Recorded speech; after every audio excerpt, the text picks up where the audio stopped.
बोलो वृंदावन बिहारी लाल की जय।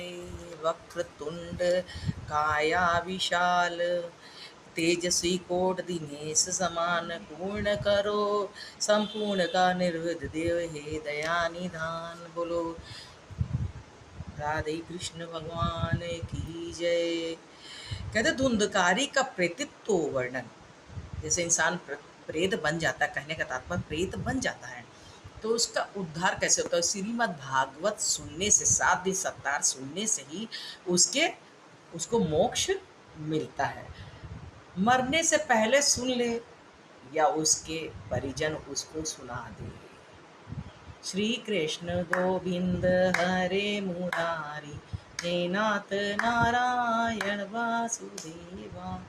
अब सुना दे। सनकादिकों ने कहा, हे नारद जी, पिता के जाने पर धुंधकारी पूर्ण स्वच्छंद हो गया।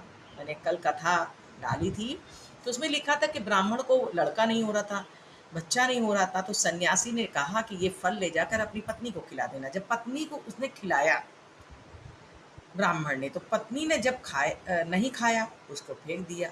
तो उसे गाय खा ली, तो उससे गोकर्ण पैदा हुए। और जो पत्नी थी ना, वो अपनी बहन की बच्चे को ले लिया। उसको दूध भी नहीं हो रहा था, बच्चा चुप्पे ले लिया और कह दिया कि मेरे बच्चा हुआ है।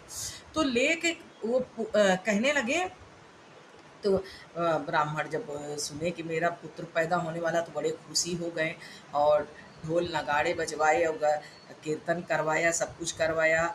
हाँ, अब तो ये अपनी बहन का बच्चा ली थी, तो क्या हुआ, तो इसके स्तनों से दूध नहीं निकल रहा, तो दूध नहीं निकल रहा था, तो इसका पोषण कैसे हो। तो उन्होंने अपने ब्राह्मण का नाम आत्मदेव घर आकर पुत्र उत्पन्न हो गए। सारे नगर प्रसन्नता मनाई और धुंधली ने अपने पुत्र का नाम धुंधकारी अपने नाम के स्वरूप उसने रख दिया। सुंदर दिव्य बालक पैदा हुआ, उसको पुत्रवत का संस्कार किया, नाम रखा। कार्यों को करता हुआ वो अपने छोटेपन से ही बदमाशी करने लगता है और वो जाकर वेश्याओं के जाल में फंस जाता है। वेश्याओं के जाल में फंस करके चोरी चकारी करने लगता है। चोरी करके लाता है तो अपनी वेश्याओं को देता है। तो वेश्या सोची कि वहां के राजा हमें पकड़ न ले, तो पकड़ने के डर से उसने उसको जितनी वेश्याएं थी उन्होंने मार दिया। जब मार दिया तो वो मर गया तो उसको वहीं बिगाड़ दिया।